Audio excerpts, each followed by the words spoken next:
This is a Flying Cow production.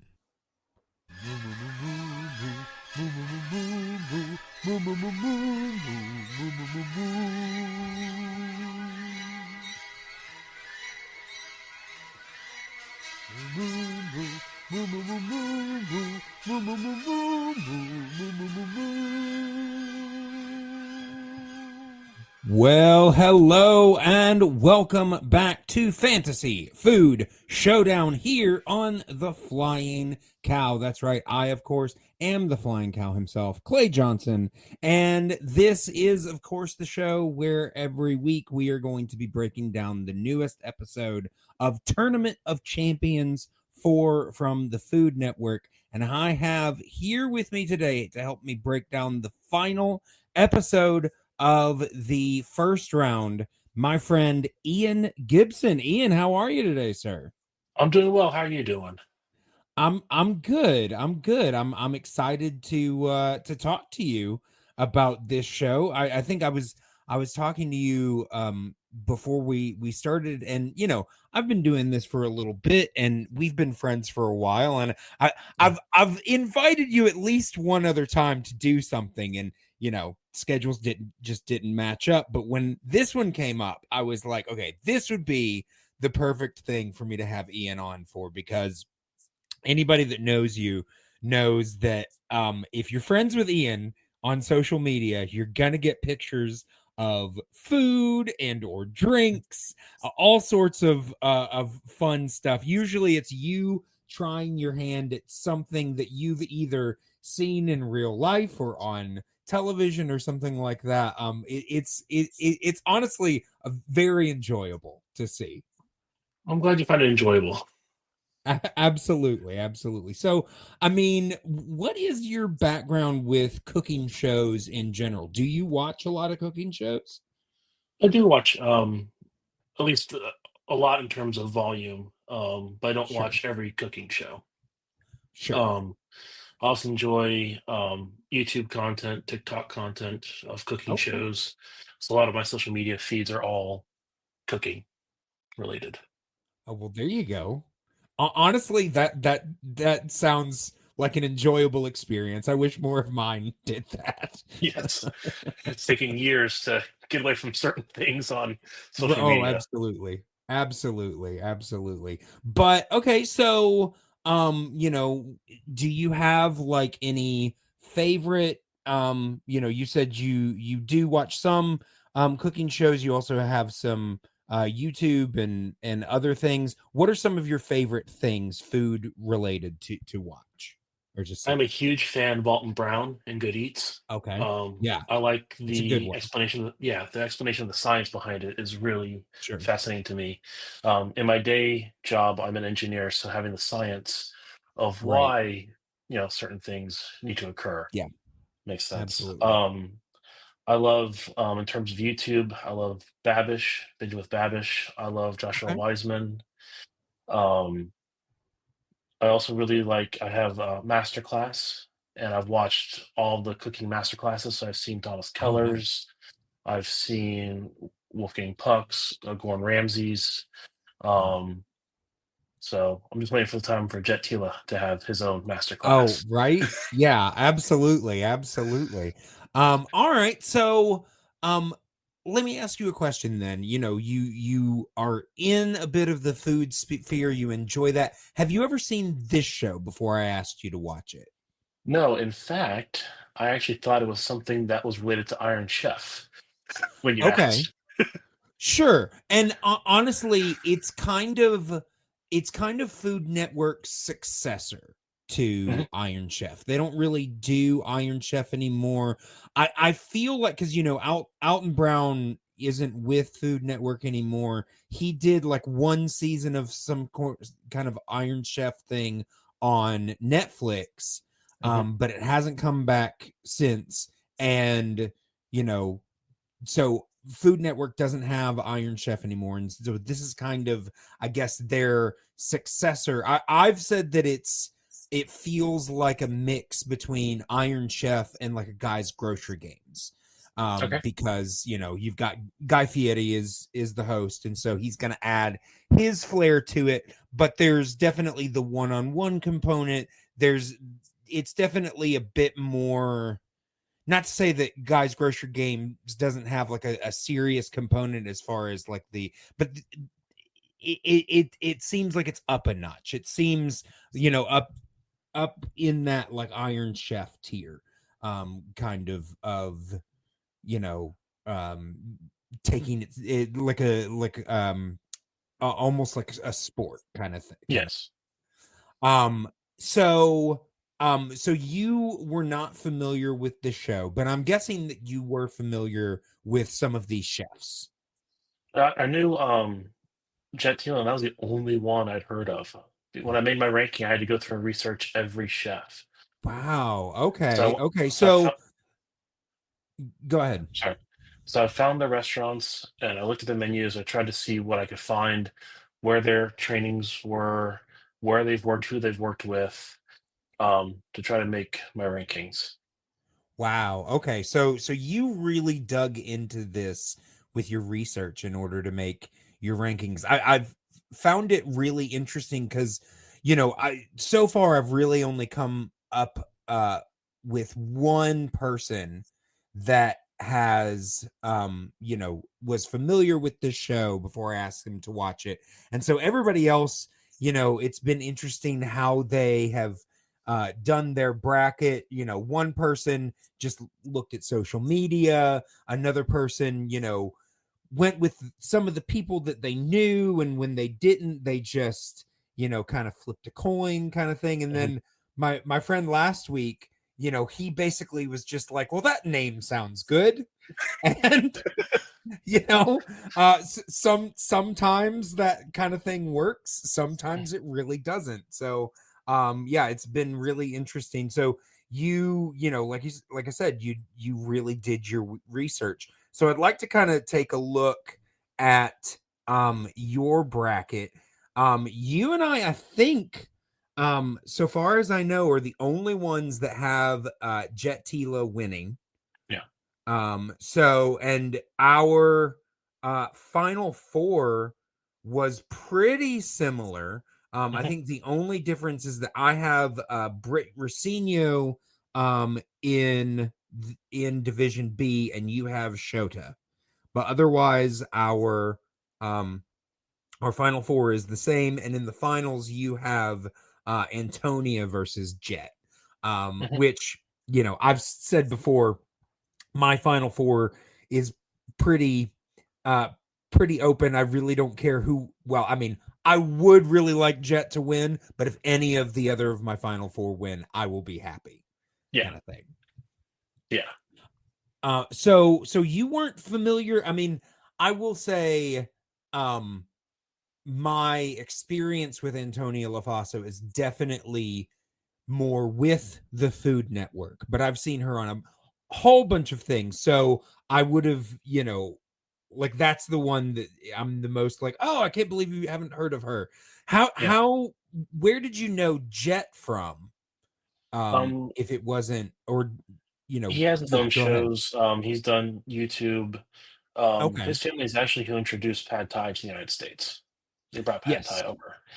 Yeah. Um, so a whole bunch of influence in a whole bunch of different areas. Yes. So Okay.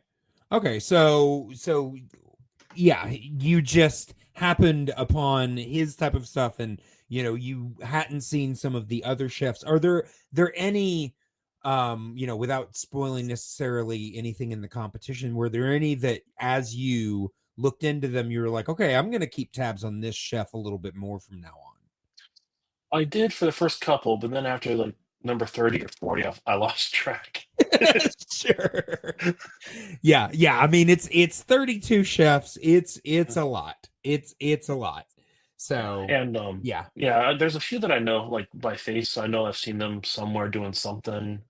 Sure. Maybe they were judges on Iron Chef or something at some point, but Yes. I don't know well enough to really recognize them. I've known more of the Okay. judges who have Sure. judged this than I have the actual competitors. Sure. Okay. Like All so, right.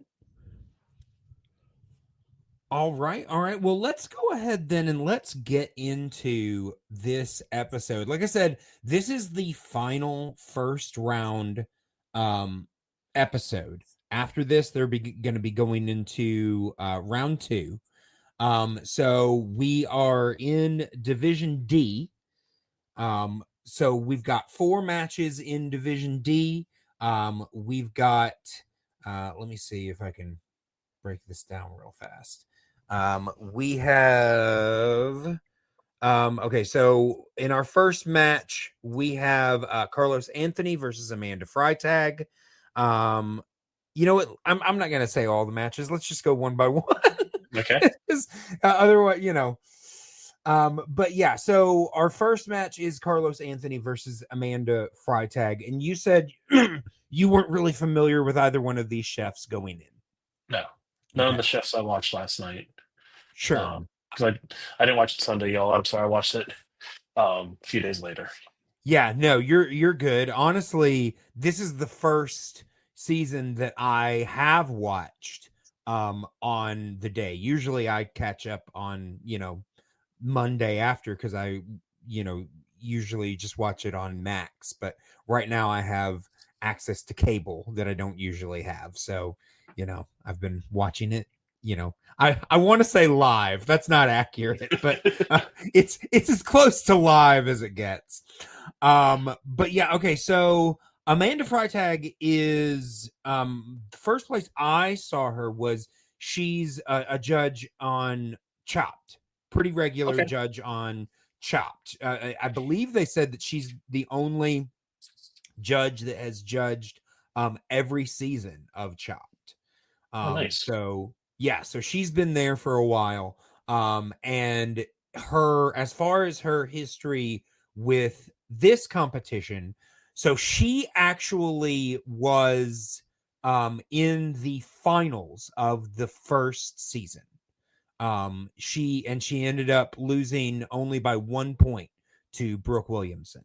Oh, wow. So yeah, so she definitely has some skills. I will say she's one of those chefs that sometimes I forget how good she is, and then she does something that I'm like, oh yeah, that's right, you're amazing. Yeah. And then you've got Carlos Anthony, who is in the more like younger up and coming kind of realm. He has competed twice previously, but has gone out in the first round both times. In fact, Oh, because of that, he actually had to play in order to play this year. Um, and he ended up getting the 7th seed, which is pretty much the highest seed you could play into. And he's actually been impressing a lot lately. He came in second in 24 and 24. Really been kind of upping his game as far as competition play goes. So I was really interested to see how this match was going to go. I will say, when we were breaking this down in the first episode of the podcast, this was one of the upsets that I called was this match, because something about this made me feel like he was going to pull this off.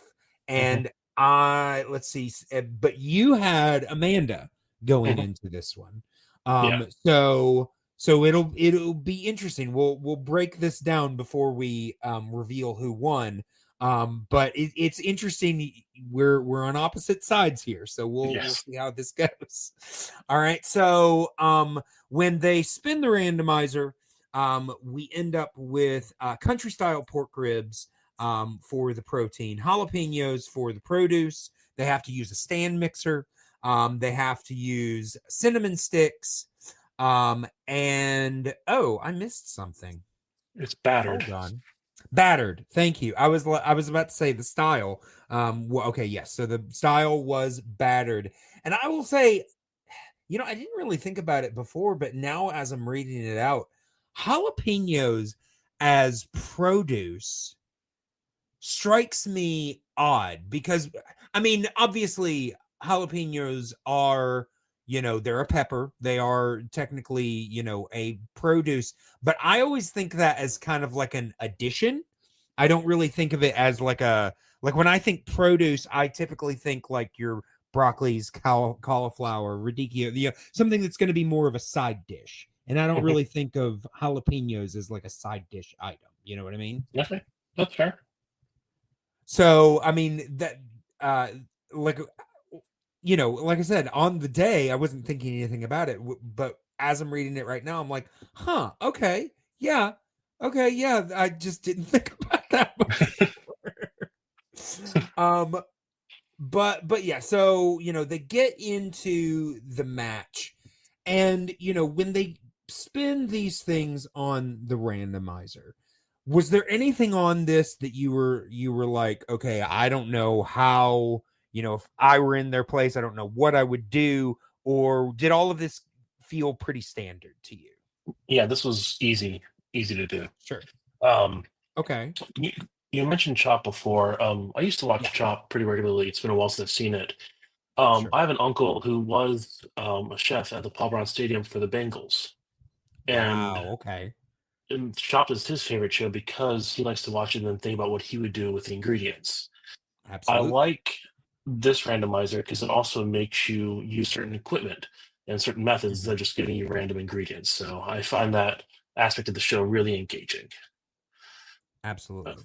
yeah, I thought this was a good randomizer. All right, all right. So, I think you told me before we got on that you kind of thought about. Was there anything that popped into your head when these things popped up that you were like, "Oh, I would do this," or anything like that? Yeah, this one was easy for me. You have half an hour, so I'd have to Hmm. use a pressure cooker, but I would try to braise the short ribs with cinnamon and a lot of like Mexican spices. Hmm. Um, so cumin, coriander, see if I can get that done in time. Sure. Battered, I'm interested to see their definition of battered because I was thinking about trying to do like an empanada type of thing, and I'd put the Okay. jalapeno in the batter and Sure. then take the shredded meat and try to put it in there and then fry it. Um, and then also, I think both chefs did it. They did pickled jalapenos, which is an awesome um, garnish, awesome Yeah. accompaniment I to mean, like any dish. it's kind of a go-to preparation, especially for jalapenos. Yeah, Fresh jalapenos obviously, will bring a different type of thing. But when I think putting jalapenos on a dish, I typically think of them pickled. yeah, Yeah. yeah. Okay. Yeah, I mean, I will say I think it's interesting that you went immediately to the pressure cooker because they brought up the fact that this was a difficult protein to do with Yeah. that amount of time. So obviously, you've got that in mind as well. So when it gets to their dishes, so Amanda ends up making a cinnamon glazed country style pork ribs with battered jalapenos and an ají amarillo sauce. Mhm. Um, so thinking about that dish, I mean, I don't know how well you remember any, but just hearing that, like, are like, what are you thinking, like, in terms of her menu? I loved it. I think the Yeah, cinnamon and the barbecue sauce is awesome. yeah. But I mean, cinnamon glazed pork chuckles. It's kind of, or the pork ribs. It's kind of what you mentioned doing with it a little bit. yep, and I'm also a sucker for cinnamon with meat, either beef, Sure. goat, pork. I think the combination there is really good. I also love ají amarillo. Um, Mm, it's a great pepper, and I love it in lomo saltado. It's such mm. a great ingredient. Nice. Okay. All right. So then Carlos ends up making a battered albondiga with Oaxacan cheese and a Oaxacan mole. Hmm. Um, so I mean, I will say I'm familiar, in watching, cooking shows and stuff like that. I'm familiar with albondigas and this, but what struck me so much, number one, when he was done and you look like it just looked like this massive battered meatball. I was very Yes. curious about that. But the way that and we'll get more into the judging when we get there, but the way that the judges talked about it, like it seemed like miraculous what Mhm. he pulled off. Yeah, when he said mole in half an hour, I said, "No way, Jose, ain't happening." Yeah. But to make a meatball is a smart way to get the pork ribs like edible in that amount of time. That was a smart Right. move. The thing I'd also find interesting is with the mole, he didn't use a molcajete. Mm-hmm. Um, so I know some people are sticklers that that has to be used for it to be a mole, but Sure. obviously none of the chefs who are judging it noticed it, so fine, that's cool. Yeah.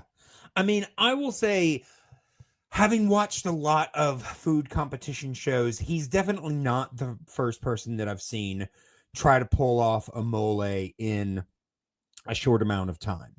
Yeah, And honestly, with the exception of like a couple here and there, most of the time that chefs do try to pull off a mole in a shorter amount of time, they usually are able to do it in a way that the judges appreciate. I will say, I feel like, especially the way the judges went on about it, he probably got a greater depth of flavor than most hmm um, chefs do with the amount of time that he had. But it's definitely not, you know, the kiss of death in a cooking competition is usually when somebody tries to pull off like a risotto. yeah, But mole, it happens occasionally, and 9 times out of 10 that I see it, it usually is at least somewhat successful. that's good. Yeah. That's good, Yeah. but impressive that you can do Oh, that and do other things at the same time. sure. All right, so let's see. So, yeah, they were talking about how it's difficult meat to cook quickly.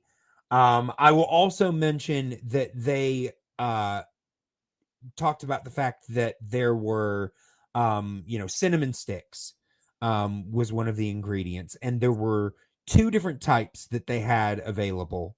I think they said there was a more American version, and then I don't remember. Think it Mexican, was okay. It was Mexican. I wasn't sure. yeah. So and I know that Amanda at least used both. I don't remember if Carlos did, but I know that Amanda used both. Are you Yeah, I don't remember familiar with? either. I'm sorry. Yeah, I don't remember if he used both or not either. Yeah. Are you familiar with both of these types of cinnamon sticks, or are Mhm. you? Yeah. Okay. I have both of them in my pantry right now for different applications. Okay. And so what would be different things like what would be something that maybe you would use the Mexican cinnamon for, but not like a more traditional American style? So if I'm making birria, I'll use the Mexican cinnamon in that. Okay. Um, it's the cinnamon that we're familiar with. Like I think of more of like a cinnamon roll type of flavor, Sure. and and obviously a lot of love for it too. But I Yeah. wouldn't use Mexican cinnamon for cinnamon roll. Um, I Sure. find that American cinnamon, or the one that we're familiar with, is has a more punchier flavor. Okay. Okay. Um, All right. I also use Mexican oregano when I'm making birria as well. I don't use Italian oregano. Okay. All right. I actually didn't know that there were different types of oregano, so I'm Yeah, learning stuff here. There you go. All the right. Mexican oregano is a little bit more minty in flavor, a little bit more citrusy. Oh, nice. Okay, so let's see. So when they at this point, they're talking, obviously they have mentioned several times, the kind of what's going on between the players, because they're trying to make it kind of personal. They Mhm. talked about how far Amanda's been before, and also the fact that Carlos is kind of has an uphill climb. He at one point just mentions how intimidated he is by Amanda. Mhm. And but at the same time, when it gets into the judging, he several times calls for an upset. And it's like, okay, all right, are we calling our shot here? What's going on? Is this just kind of, he's kind of trying to overcome his nerves, or is he really kind of feeling confident here? Mhm. But let's see. Oh, let's see. Okay, so when they finish up with their dishes, was there one that appealed to you more, just looks wise, or based on what you had heard they had done, you were like, I'd rather try that one? Yeah, the mole dish. Okay. So I want to see what kind of flavors they could develop in half an hour with that. Absolutely. I will say I felt like presentation wise, Amanda's appealed to me a little bit more, but based on what was being said about Carlos's dish, I was more interested in that one, Mhm. if that makes any sense. So, Yes. visually, I was compelled by Amanda's, but based on what I was hearing, I was like, oh, but Carlos's sounds interesting. I want to see, how that comes out. Okay, so getting into the judging.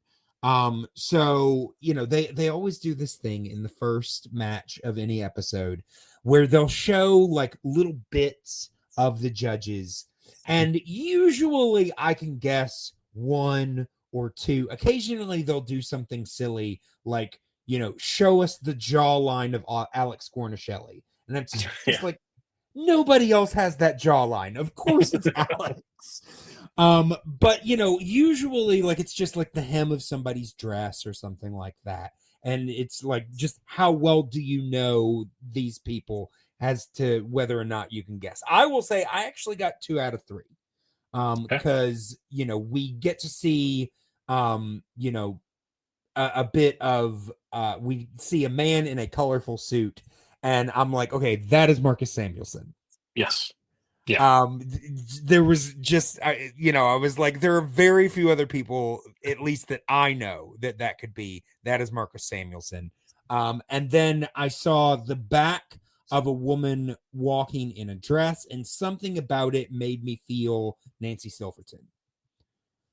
She usually has a very distinct style. This wasn't necessarily like a like honestly, there have been sometimes she shows up wearing some kind of like haute couture type of thing, like things that you don't expect to see people like wearing just walking around, Oh you wow. know. But that's Nancy. She does. So I wasn't surprised when she showed up. The one that I was, which honestly you might know this guy better than I do, was Charlie Palmer. Apparently this is his first time on the show. I think I have heard the name, but it's the first time I've ever seen him before. Are you familiar with him? I am. I haven't. And I'm not Okay. familiar with them. And the reaction indicated to me that I should know who he is. And I actually wrote down Charlie Palmer question mark because I Yeah. guess I should know him, and I Yeah. had I no mean, clue. I will say, and they mentioned, they were like, he's a tough critic. And I Hmm. will say he was. Yeah.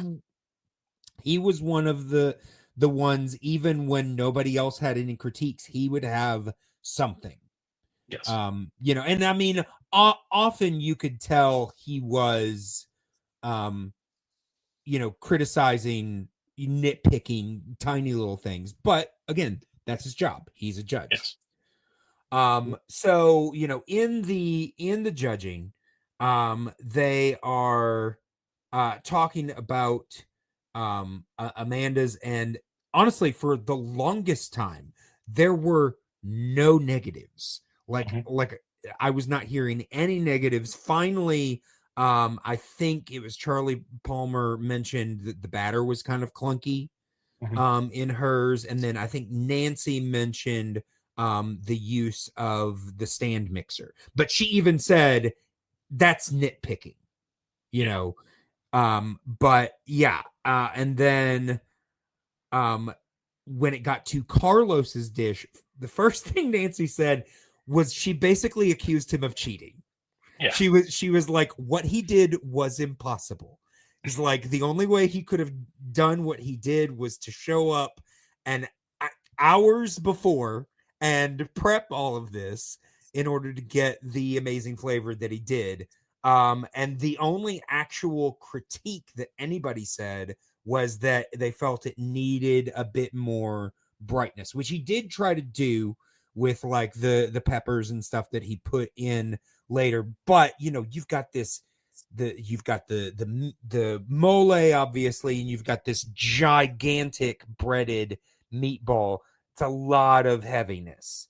Yes. So I get, you know, kind of maybe needing a little bit more to brighten up the dish to, you know, break that up. But that was really it. So in this judging, hearing these critiques, are you feeling like it's leaning any sort of way? With because I mentioned going in, like I was impressed they tried to do a mole, and then hearing how successful he was, Sure. I thought maybe it might be him. Okay. All right. Yeah. I mean, I definitely was also feeling like the judging was leaning toward Carlos, but obviously they both had. I mean, like I said, it took them a long time for anybody to say anything negative about either one of the dishes. Yes. Yeah. So I again felt like it was leaning a little bit towards Carlos, but I wouldn't have been surprised either way. And then so when they get into the actual scores, it ended up 87-85, and Carlos wins. He pulls off the upset. You know, just to I haven't said it yet, but he was the 7 seed going up against the number 2. Yeah. So, you know, definitely an upset here. And as far as the actual breakdown of the score, so like I said, it was 87-85. He won on everything except for presentation. He won by 1 point on taste, 44-43. Won by 2 points on the randomizer, 35-33. And Amanda beat him in presentation, 9-8. Like I said, I felt like hers was a little bit more appealing presentation wise, Mhm. but you know, obviously he pulled it through on the flavor and you know just what he was able to pull off there. Yeah. Yeah. Definitely. Yeah. And so in talking to the judges after this, uh, basically they said that he won because of, you know, the massive swings that he was taking, which, you know, again, as you said, you know, what he was able to pull off with that mole, Mhm. you know, he obviously earned it. Yes. Yeah. Yeah. All right. So then getting into the second match, we had Sarah Bradley and Dale Talday. And you weren't familiar with either one of these chefs, but in your research, you know, did you have any sort of um, expectations or anything going into this? Um, Not in this case. They seem kind of even. Um, I had Sarah uh pulling ahead Sarah in winning this. this. Yeah. Yeah. Um, Yeah. So no, did I. seemed kind of like you said, flip a coin maybe with this one. Yeah, yeah. I mean, I will say this was the one that I was kind of the most nervous about at this point because Sarah Bradley hasn't actually been in this tournament before. Dale Talday was in last season and he beat kind of a favorite last season in Karen Akunowitz. And so you know, he had I think though he only got to the second round before he got knocked out. And Sarah Bradley, I really just know from what I've heard about her from people who love Top Chef, and apparently she is the first chopped legend, which I didn't, apparently that was a recent thing.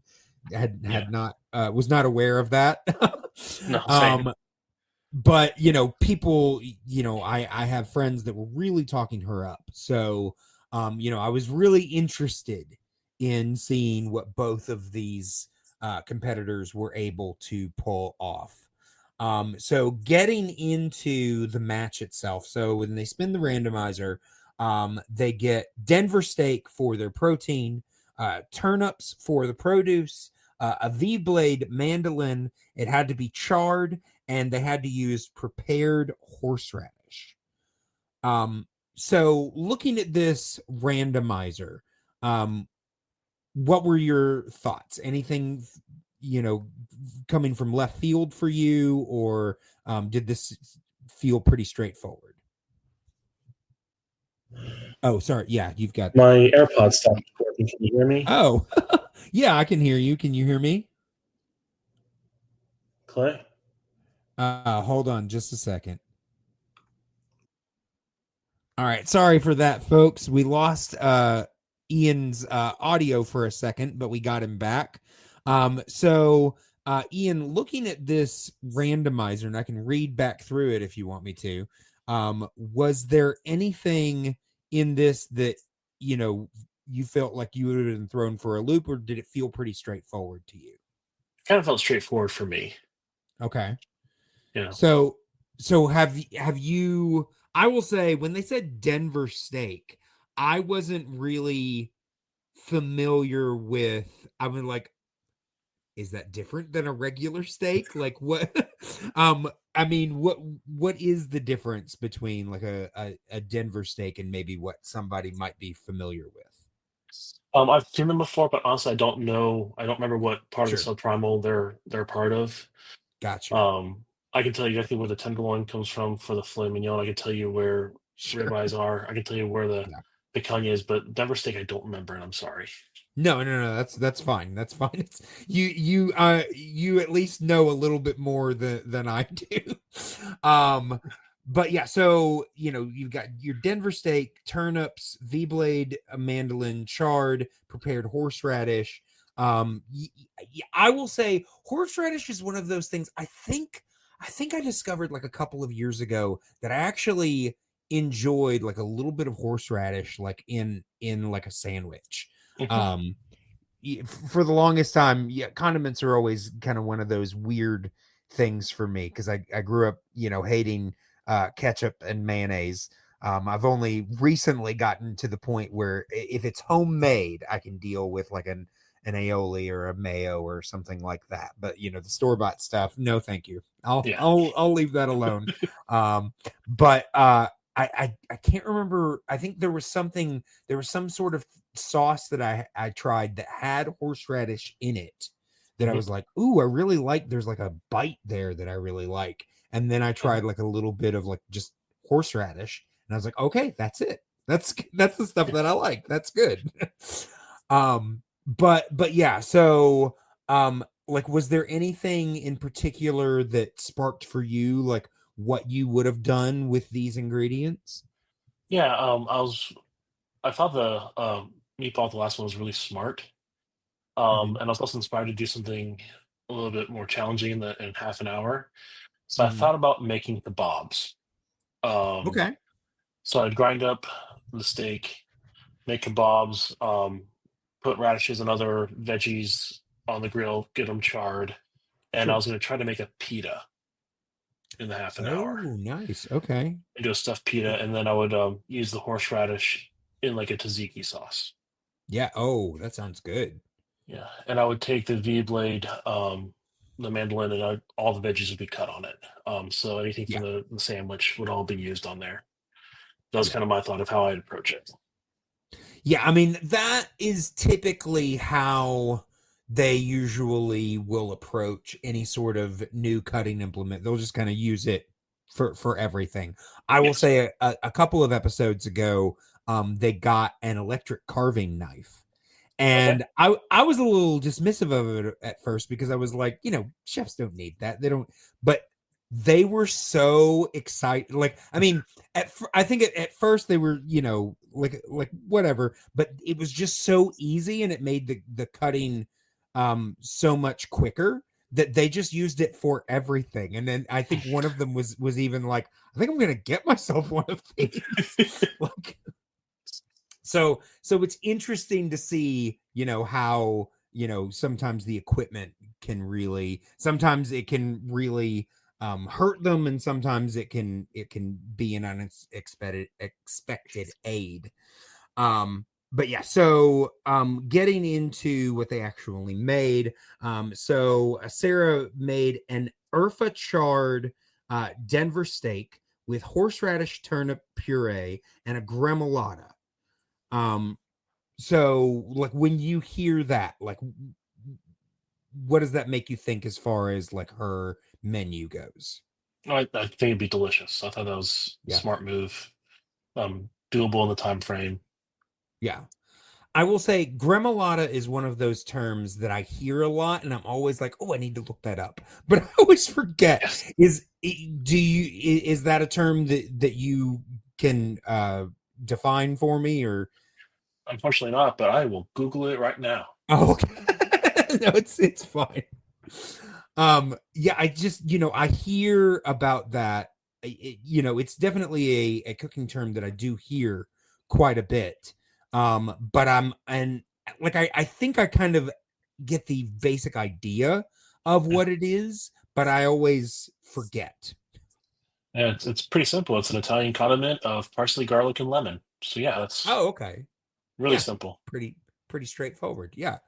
All right. And so then Dale ends up making a horseradish and turnip marinated Colby with turnip, turnip salsa verde and pickled turnip wraps.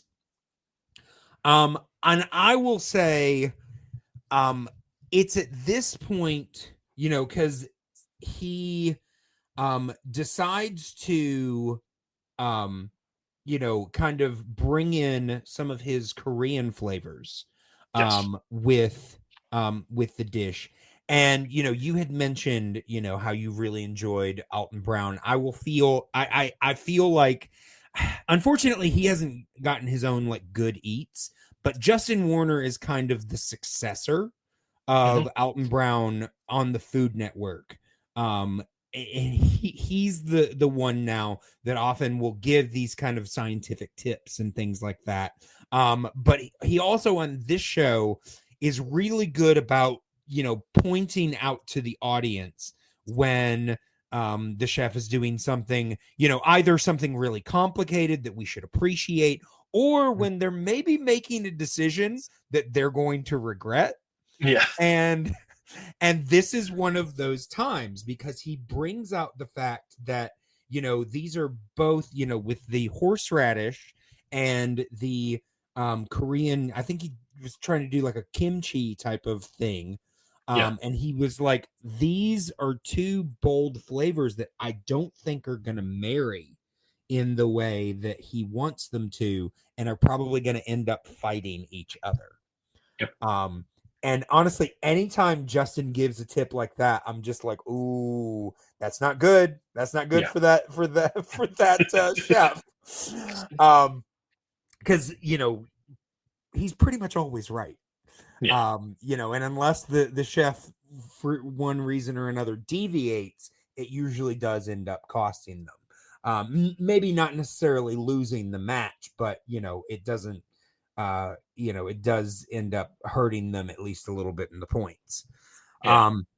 I will say I also wrote down, because we've got our sideline commentators Justin and Tiff, and they're on the sideline taking notes, because they have to be the one basically to present these dishes to the judges.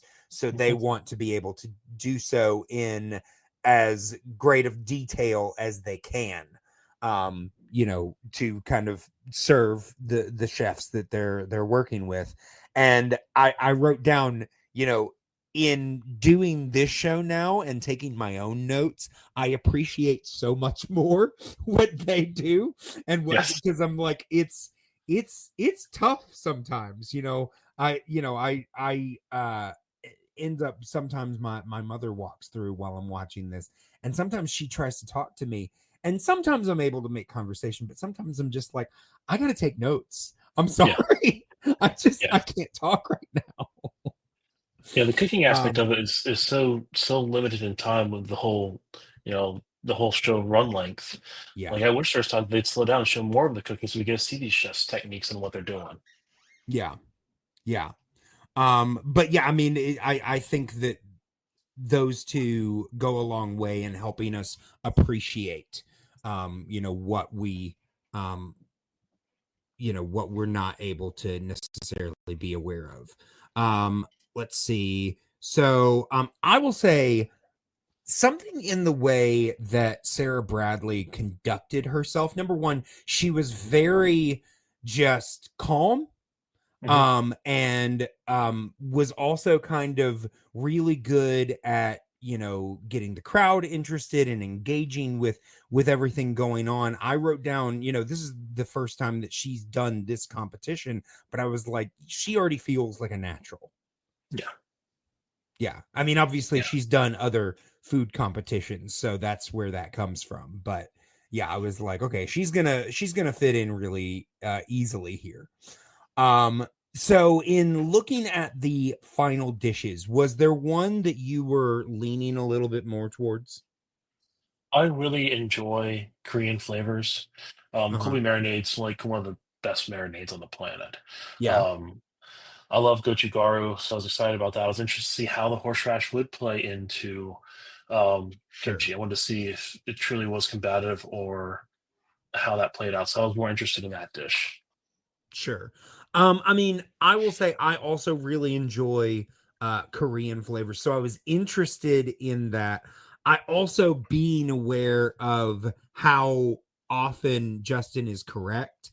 I was a little put off by the idea of those two flavors not playing well with each other. And I will say I really liked Sarah's plating. Mhm. Something in the way that she kind of composed the dish was really appealing to me. So I was kind of leaning a little bit more toward her side. Yep. But in getting to the actual judging, so they said that they appreciated Dale's, but they did feel like they were losing some of the horseradish in the Mhm. kimchi. And that oh okay, and I wrote this down. This was one of the critiques from, oh, what was his name, Charlie Palmer. He said about Dale's steak that it lacked flavor, and I was like, ooh. Damn. I'm like, yeah. I'm like, that's not good. Yeah. I literally wrote, he said steak lacks flavor. Oof. Like, it was just, I was like, that's not a good sign. That's not Yeah. good.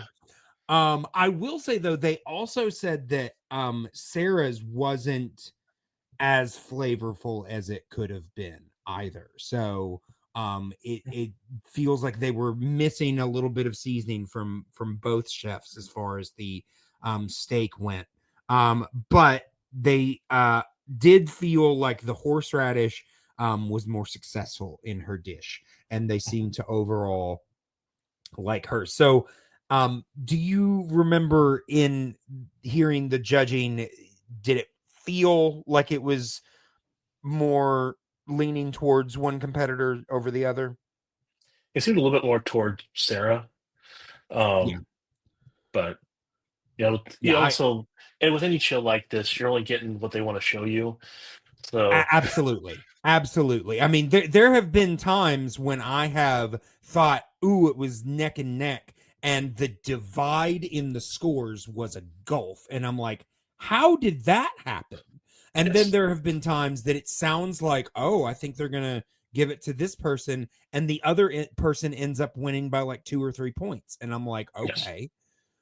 So yeah, there's definitely, a little bit of editing going on here, but it definitely, it does sound to me like they're leaning towards Sarah as well.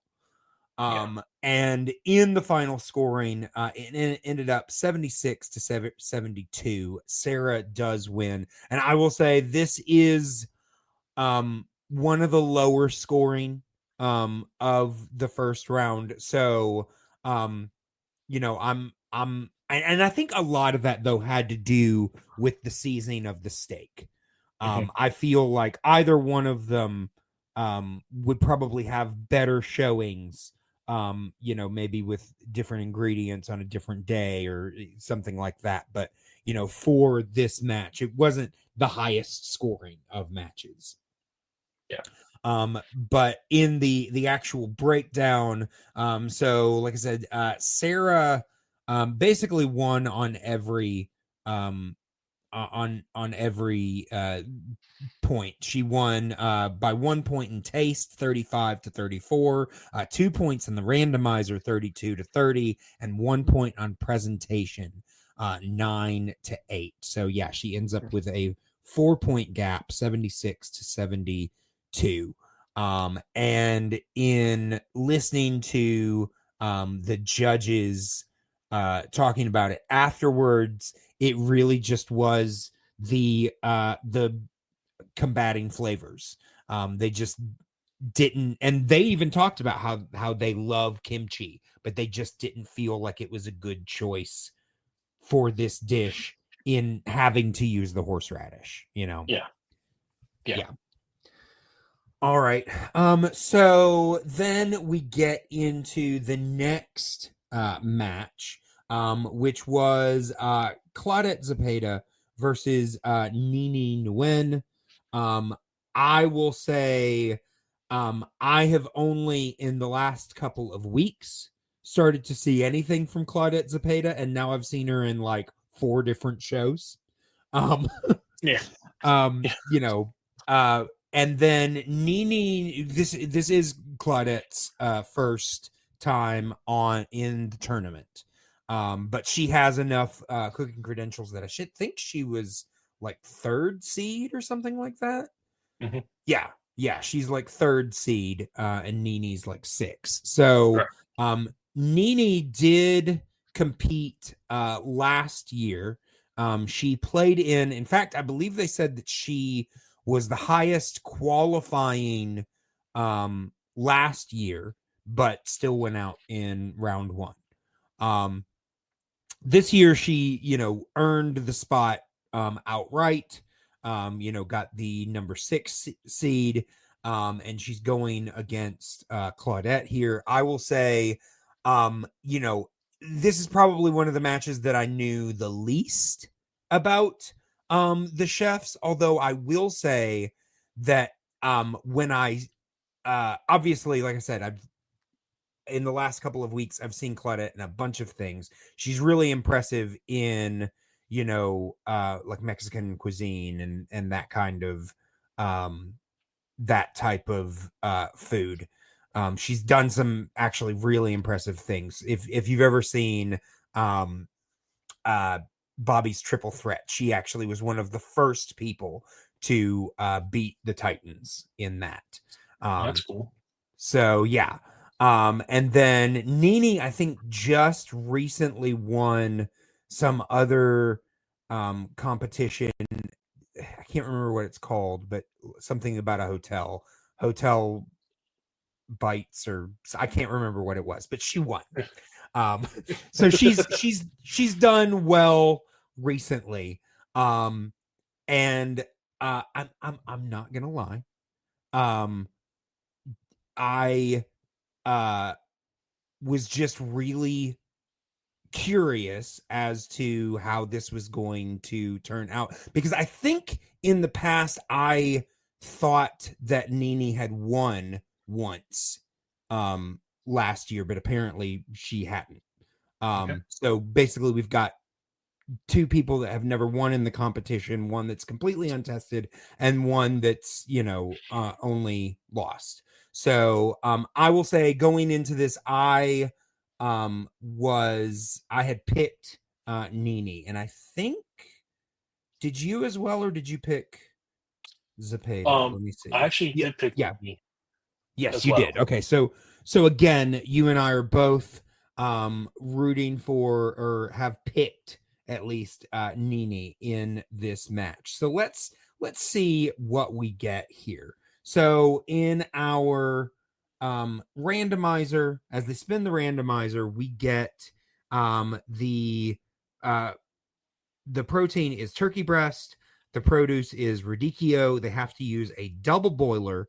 It has to be citrusy, and they also have to use cantaloupe. Um, so I mean, I'm not gonna lie. When I look at this, there are a couple of things, especially like the equipment, like the double boiler, mainly because I haven't used it.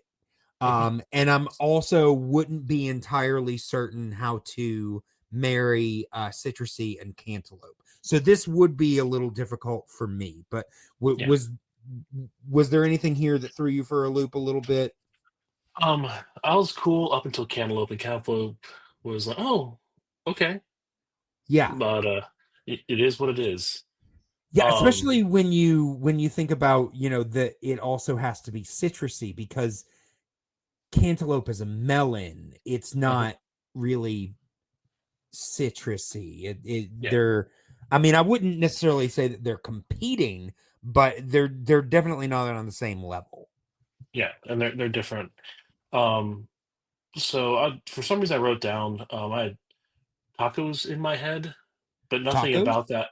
Yeah, but nothing about that screams Okay. tacos. So instead of Oh. tortilla, Yeah, so when I saw, I'm like, okay, we're making tacos. Um, sure. but instead of tortillas, I would use radicchio leaves. Okay. And I see if I could use a double boiler to help make that more pliable. You also need to get rid of Sure. some of the bitterness. Um, but Right. when I heard double boiler, my mind went to hollandaise. Um, Okay. so I'd use lemon lime juices as the acid component, and the sweet Mhm. component I would try to add to. It wouldn't be a hollandaise; it would be like a variation on one of the other sauces. I would try to reduce cantaloupe juice and have that be the sweet component of the sauce. Oh, that actually sounds really good. Yeah. So Okay. Yeah. Uh, so you can stop it from splitting, and then turkey breast you can do gajillions of ways. So if you want Sure. to make it citrusy, make a citrus Yeah. marinade and sear it, whatever. Yeah. There's a lot you can do there. Yeah. I will say, as far as tacos go, you were actually right in line with what uh Claudette Zepeda ended up doing, Hmm. because she um had basically a build your own taco Yeah. setup. I will say though, she called it turkey carnitas, which confused me because I have always been led to believe that carnitas specifically means pork. It does. That's what I But the was way it's thinking. prepared Yeah. is, yeah, but it's rendered in its own fat with Right. citrus. Oh, So okay. Okay. So it was a carnitas preparation, yeah, basically. Okay. yeah, Okay, that makes sense. Okay, so yeah, she made the turkey carnitas with cantaloupe pipion and nopales citrus salad. Um, so I will say, like I said, I've seen her in a couple of things here and there recently, and I feel like nopales are one of those things. I feel like she almost travels around with them, hmm, because I swear that she has used them in the majority of the dishes that I've seen her cook. And interesting. I mean, I will say, if you are uh talented with something, you might as well showcase it. Hmm. I will say though, sometimes in shows like this, where you need to showcase certain ingredients, bringing in other ingredients that you're more known for can tend to reduce those ingredients that are meant to be stars. I will say, in this, it's not necessarily, the judges aren't typically huge sticklers of, if this ingredient's not the star, then it's not being utilized. They will definitely give you more points the more creative you are with the use of your ingredients. Mhm. But they're a little less likely to count you down for bringing in something like nopales, though I have seen Yeah. people incorporating other ingredients. I mean, we kind of just saw it, insisting on using the kimchi in a horseradish dish didn't really, but I don't think that that's really a danger here with No. the nopales. But yeah, so then Nini ends up making turkey tenders with cantaloupe radicchio and a cantaloupe citrus sabayon. Mhm. And right off the bat, she tells them that she is going to be making a cantaloupe curd. So she's really going outside the box. And I will say, as someone who picked her to win this match, I'm immediately, because Justin is her sideline reporter, I'm immediately waiting for Justin to take us aside and tell us, is if this is a good idea or a bad idea, and he doesn't say anything. So I'm like, okay, that can only be a good sign. that he's not telling us this is a really bad idea, Yeah. Yeah. Yeah, she was bringing a game. Everything sounded great. Sounded tough in that amount of time, Absolutely. but Yeah. very creative. Well, yeah, I mean, a curd is something that you would typically see from a citrus, a lemon curd, a lime curd, an orange curd. You don't really think of melon in terms with that, but um obviously she was going to try, and when she did, and both Justin and Guy tasted it, they said that it was amazing. So I'm really optimistic at this point. Yes. So let's see. At a certain point, it looks like Claudette is making something similar to a mole. I think she ends up veering away from that. But they were asking her about it, and I wrote it down in my notes. So but either way, they're both taking big swings. Towards the end of the match, Claudette has her turkey, and she feels like it doesn't have the caramelization that she wanted on it. So Mhm. she puts it in the fryer to try to get a little bit of caramelization. I will say, I don't know about you, but the moment she did that, I'm like worrying about overcooking. Yeah. Yeah, and texture problems Yeah. and depending on what's on the outside, burning it as Yeah. well. Yeah. I So, mean, obviously, she felt like that caramelization was important enough to risk it. mhm. But yeah, I'm definitely worrying about overcooking. Yeah.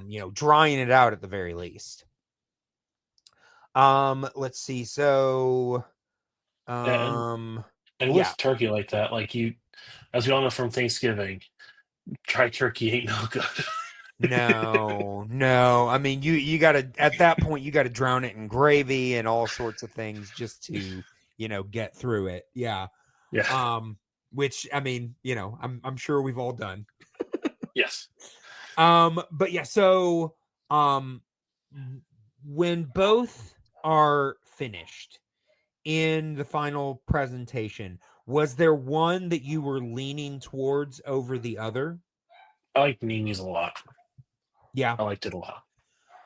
I will say the look of um the turkey tenders, they basically looked like chicken tenders. Mhm. But they were kind of like curved, and then Yeah. she put her cantaloupe and her radicchio, wait, was it radicchio? Mhm. Yeah, and her radicchio like inside of this it looked really cool.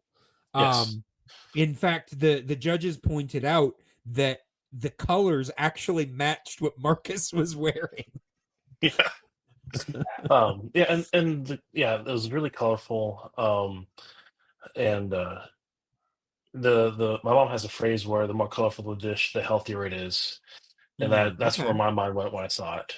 Well, yeah, because you're gonna get the most color out of vegetables Mhm. and fruits and things like that. So if you're incorporating those things, you've got more color.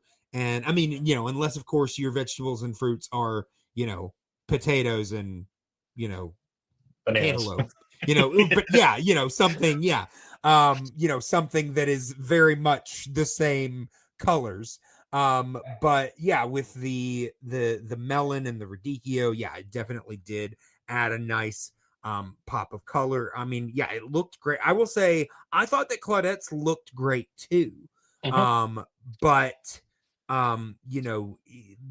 in comparison, Nini's looked creative, Yes. whereas Claudette's looked like a typical um a typical dish you would get in most high-end restaurants. Mhm. Very impressive, very appetizing, but there was a level of creativity that was Mhm. in play in Nini's. It's like if you did ever watch old episodes of Iron Chef, um, you know, Morimoto, you knew you were going to lose those creativity points Yeah. because, he would do things like build a smoker out of a block of ice.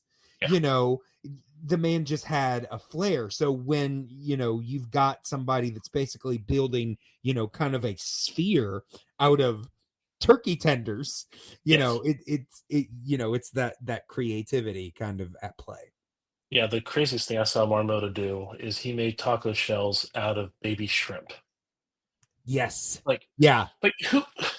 All right, just take the points. You've earned Yeah, them. exactly. It's like, you know what? I'm not even going to try in the Yeah, originality. You're going to get those. yeah. So I'm going to I'm, have to slay it in everything else. yeah, I'm not gonna use kombu. You've got that. Yes.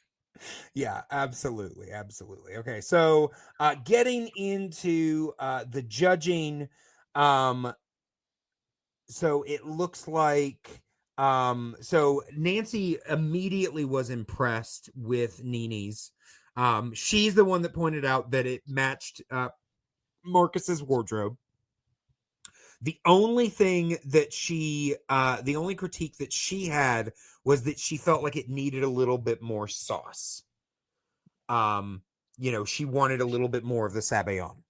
Yeah. And I think somebody mentioned that it needed a bit more acid. Hmm. But they really liked it.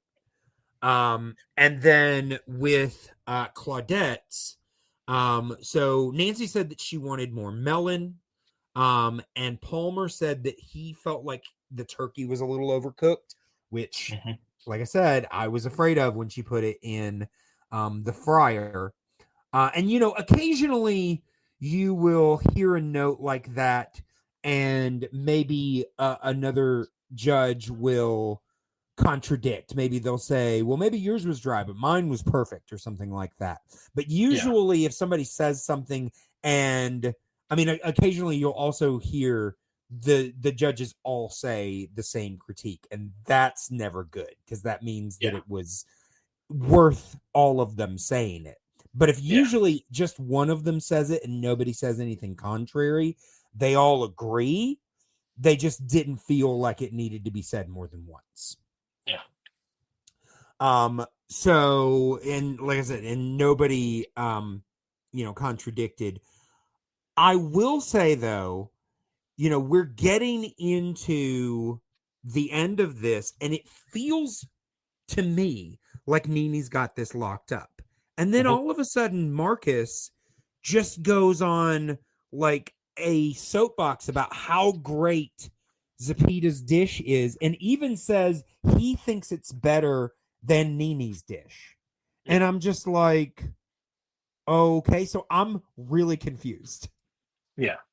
But I wonder if they do that, like we mentioned earlier about they show you stuff they want to show you. Right. Um, maybe it's just that. And the thing I find interesting, you mentioned earlier, one of the critiques was the dish needed more acid, which I found really interesting when one of the randomizers was citrus. citrus. Yeah. Like I'd be putting lemon lime juice everywhere. Yeah. So to have Yeah. that critique, like, and then so counter to what I just said, maybe that was a falling point. Maybe. Yeah. I mean, I still felt like, because the only one that really I felt like might be leaning more towards Claudette was Marcus. I felt like overall it still kind of felt like it was Nini's to lose. Were you feeling similar, or did you think the other opposite? I still felt it was leaning towards Nini. Okay. Yeah. Um, Okay. So, sorry, go ahead. Not just compared to the amount of work and the creativity of it. Sure. Um, yeah, and obviously didn't taste it. I don't know. Maybe you know. Right. Right. I mean, yeah. I mean, I've definitely seen where there's been one dish that looked amazing, and it just wasn't as good as the other one that just looked straightforward. Yeah. So, that's definitely happened before. But yeah, getting into the actual scores, I don't like to throw around this phrase, especially in this competition, because, obviously these chefs are all here for a reason. They're all highly skilled chefs. They're all, I would love to eat at any one of their restaurants. But score wise, it was a little bit of a blowout. Hmm. Nini ended up winning 86-79. So it was a 7-point spread between the two of them. And Nini won two on two of the categories. She won 44-38 in taste, which Yeah. that's where the big spread came. I mean, that's a huge divide. Yes. I will Yes. say though, getting in the 40s in taste is difficult. We're talking like that's Jet Tila territory, Yeah. as far as taste goes. So that's impressive for Nini. And then the randomizer, she won by 1 point in the randomizer, 33-32. They actually tied on presentation. They both got 9 points. I will say, I again feel like Nini's looked a little bit more original, but maybe they're grading on different scales because, as far as like an elite dish that I would see in a restaurant, Claudette's definitely nailed it. But Hmm. if I'm looking for something more original, Nini's nailed it. So maybe they're Yeah. just, comparing them in two different ways. Yep. And I found that score interesting because out of all the things that I feel sitting on my couch that I could judge, it would be presentation. How does it Yeah. aesthetically look? And I thought Yeah. Nini's We dish don't get to looked taste better. it. Yeah. Yeah. Now, having said that, like there might be some plating techniques that wasn't filmed or we weren't shown that is Sure. difficult to do, and that the judges know it's difficult to do. Hence, why they were scored evenly. Right. Yeah, that's true. That's true. All right. And when they talked to the judges, basically it just came down to they just loved Nini's. They just thought it was really good, which makes me again scratch my head about Marcus's little breakdown at the end for Claudette, because I'm just like, if you liked her so much more, how were the scores so wide apart? Maybe he wrote down like 0 for taste and like, well, hang on, hang on, hang on. I feel bad. Yeah. Yeah. I don't know. But yeah, so that brings us into the final match. Mhm. The final match of the night is Tobias Dorzon versus David Vieira.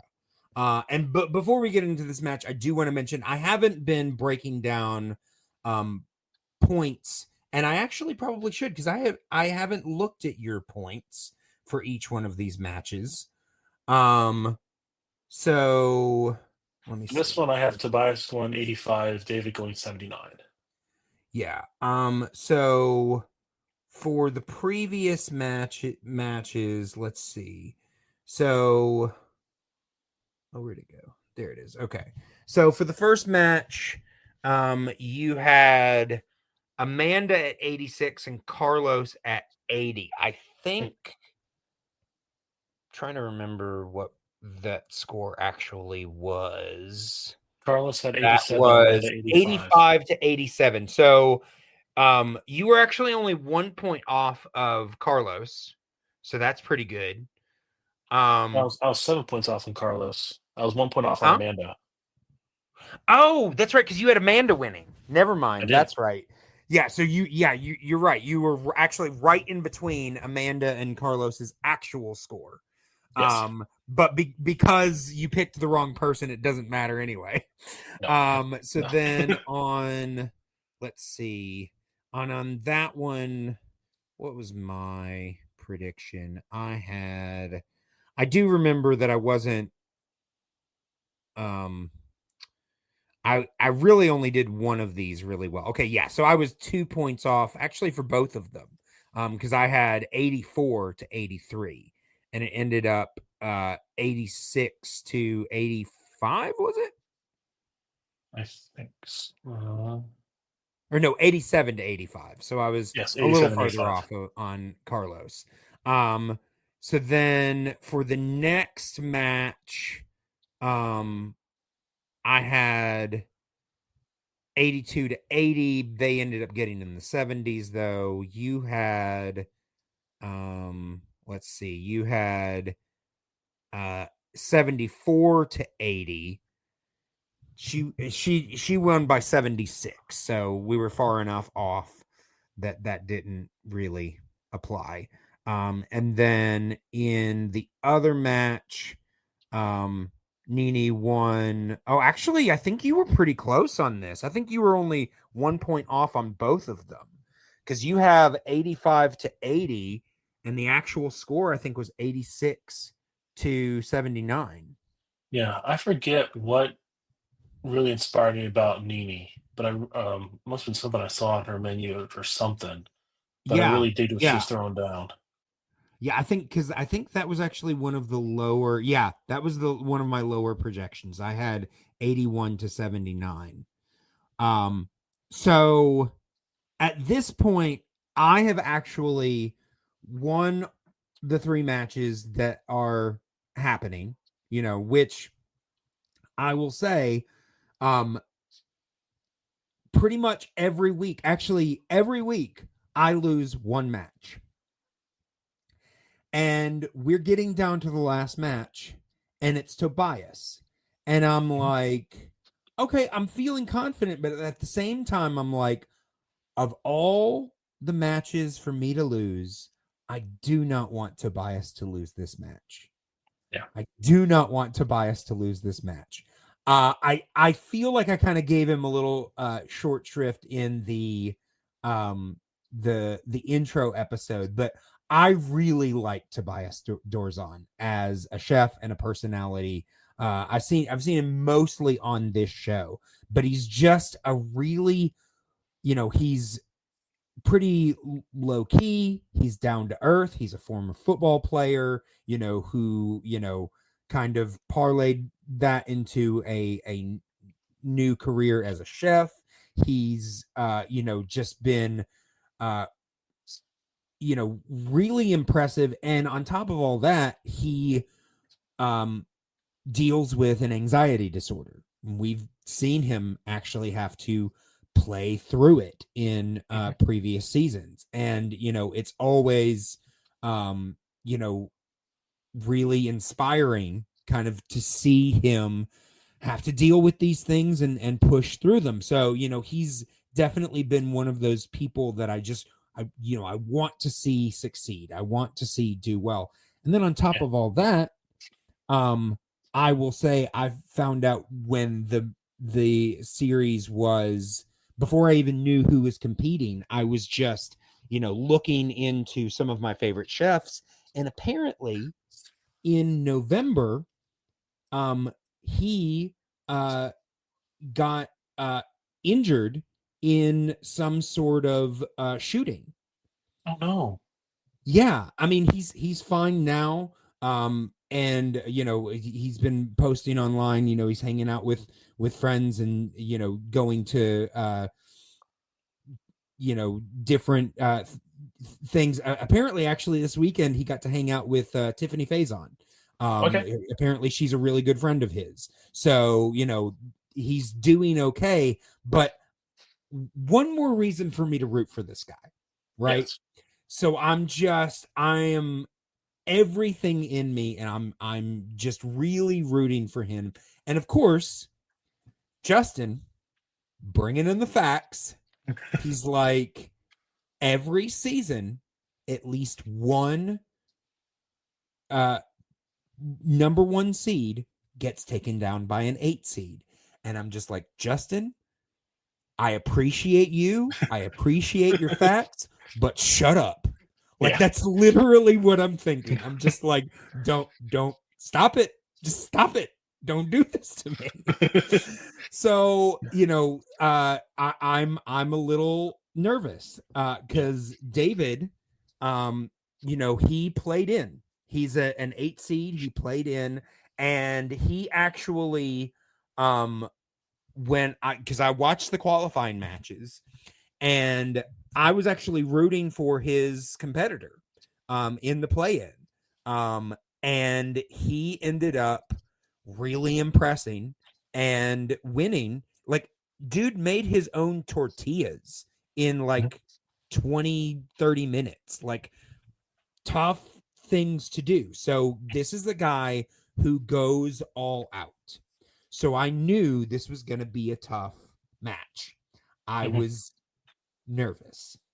So we get into the match, and they spin the randomizer, and they land on for the protein mussels. The produce was fennel. They had to use a milk frother. It had to be seared, and they had to use quinoa. So with this randomizer, I mean, honestly, there's nothing here. Honestly, there are definitely some ingredients that I haven't used before, but based on what I know about them, there's nothing here that really I feel like I'd be thrown off. I mean, I will say, usually when you see seared, you automatically are thinking of your protein, but you're probably not going to be searing mussels. You might, but it's not typically the most obvious way to cook mussels. But Yes. was there anything here that you were left you scratching your head a little bit? Yeah, I like all of these things individually. Mm-hmm. Okay, You can pair a couple together, but I sure. struggled to figure out a cohesive dish with them. Okay, gotcha. Because I just wrote down, okay, you're gonna sear the fennel bulb. Okay, sure. I'm Yep. just gonna make a bed of quinoa, steam the Mm-hmm. mussels, and then I'm gonna milk froth every liquid that there is, Yeah. and like that's it. Just so it was just I'd make whatever you gave me, and then that was it. I couldn't figure out how to like innovate it. Right. I Yeah. also must say a little side story. My Yeah. mind got wrapped around this. There's a difficult cocktail to make called the Ramos Gin Fizz, Yeah. and there's a local bar here who does a bartending competition once a quarter. And Mm. this past one of the rounds was judging how tall you can make the foam um, on the head of the Ramos Gin Fizz, which Wow. indicates you're supposed to shake it for a long time, Sure. which is why it's a test of skill. Yeah. One of the bartenders brought out a milk frother and won. I'm like, I never thought about that. So milk frother, I'm like, okay, Okay. how I'm gonna make this cocktail? And I just got wrapped around that too. Like, okay, I got to make a Okay. Ramos Gin Fizz with mussels or whatever, and I couldn't Yeah. get my head out of it. Yeah. Yeah. No, I get it. And I mean, I will say I've definitely like with Iron Chef, occasionally we would see somebody do a drink. Yeah. Um, you don't typically see that with this show. In fact, for the most part, it's usually not a good idea to do any sort of secondary dish, because then you are likely to judge them against each other and you kind of end up splitting the vote. Yeah. You know, but yeah, I mean, I will say the milk frother, I was like, obviously they're going to use it in some kind of liquid, but I was curious as to see, because I don't know that it would work in every application, because not every application of are you going to want frothy. Yeah. But yeah, so let's see, getting into what they actually made. So Tobias made a fennel roasted mussels in a seafood broth with pancetta and fennel quinoa. Yep. And I will say, at the end when I saw Tobias's dish, it looked like, a mussel dish.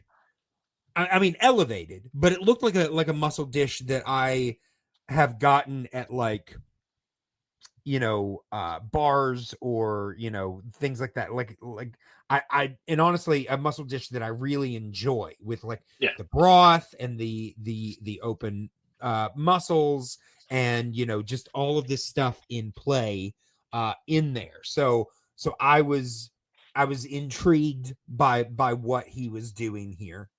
Yeah. And then David makes mussel toast with caramelized fennel and quinoa. And I will say I was a little nervous.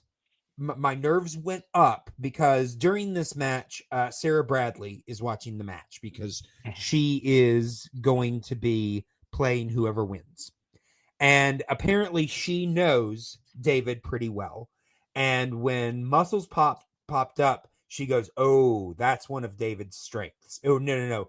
She said that clams is one of his favorite things to cook, that he's really good at making clams, which, obviously there are differences, but there are very similar applications.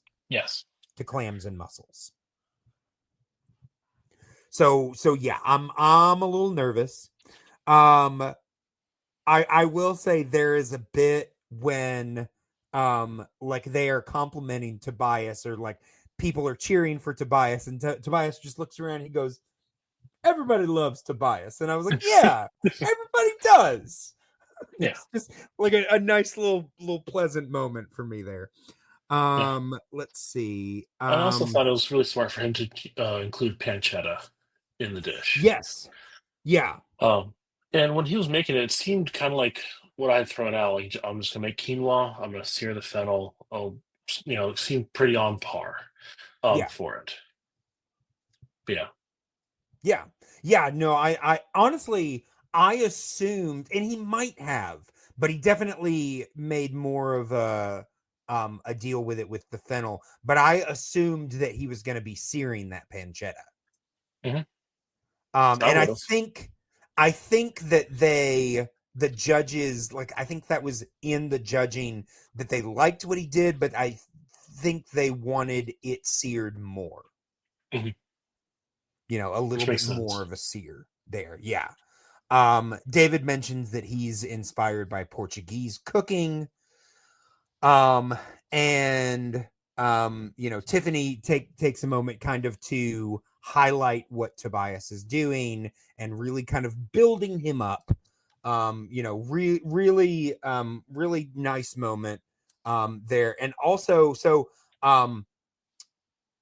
David ends up using the frother on a curry to kind of mix his curry a little bit. Mhm. And Tobias uses it to make a compound butter, which I actually thought was a really interesting use of the milk frother. Super smart. Never would have thought of that. Yeah. No, I mean, like you said, you automatically think of liquids. You Mhm. don't necessarily think of, using it to make a compound butter. I will say a compound butter are one of those things that every time I see that, I'm like, I want to try doing that one of these days. I just never have, you know? It's super fun. I've actually got some in the fridge right now. Whenever we Oh yeah. we'll go out and get fresh herbs, I don't use them all. Mm, I'll just take yeah. whatever we got, throw it in some butter. There you Um, go. it's great just to throw on protein at the end. Yeah. Um, and it's easy to do. Give it a try when you get a chance. It's Oh, fun and easy. yeah. Yeah. Yeah, I was about to say it doesn't really seem too complicated. It's more of No. that thing of, usually when I'm thinking of ways to challenge myself, it's like a particular entree, not like the butter. And so Yeah. I often will forget it when I'm, doing everything else. Yes. But yeah, let's And but then yeah, so sorry, sorry, go ahead. going back to David's dish, when I heard that he wanted to do the toast, I thought it was Yeah, interesting because that means then you have double carbs. Because you also have sure, the with the quinoa. quinoa. Yeah, So I was like, interesting choice. But then I yeah, remembered, and I talked about earlier, my love of lomo saltado. They use both rice and French fries.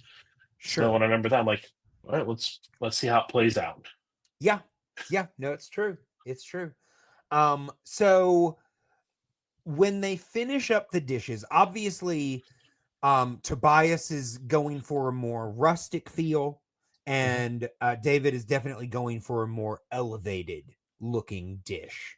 But was there one that drew you in a little bit more? David's for sure. Yeah. Yeah, I mean, on the high end mark, I was like, I am sure that looks amazing. But there was something comforting about Tobias's that yeah, drew me in as well. Because, like I mhm, said, I've had dishes like that. And yeah, from a chef the level of Tobias, I'm sure that it is like one of the highest forms of that you could have. So I was really yeah, intrigued by that.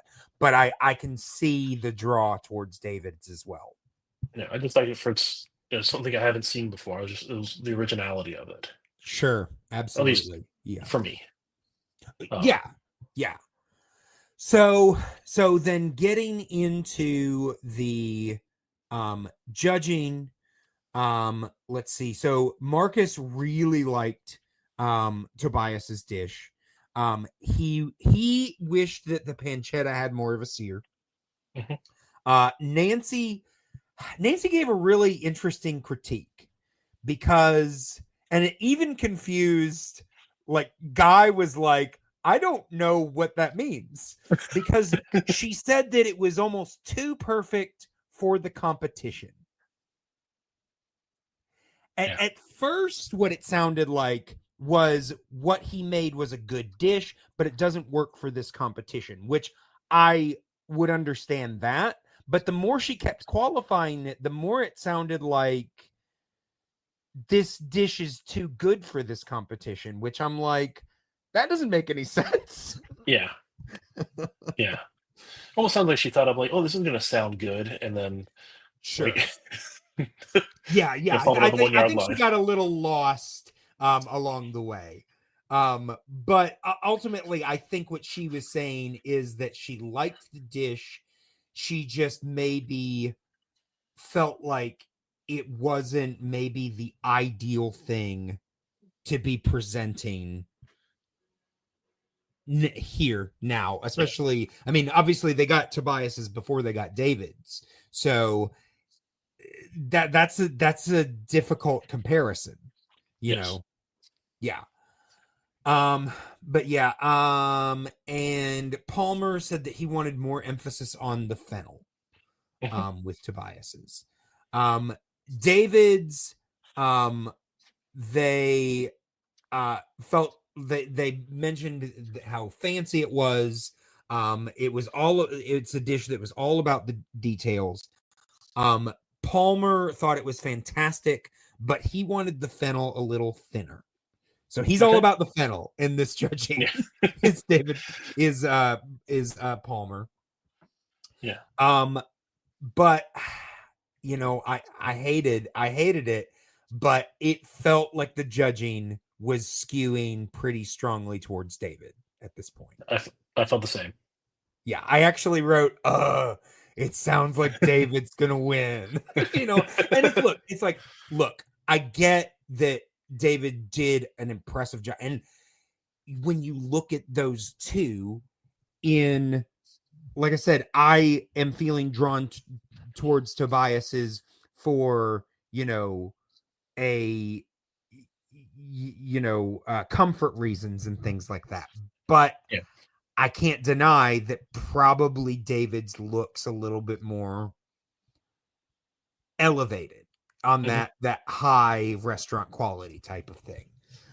So yeah, I'm having a hard time at this point, but yeah, so we get the judging, and David does indeed win, and I will say Tobias actually had a decent score, but David had is tied for the highest score in the competition.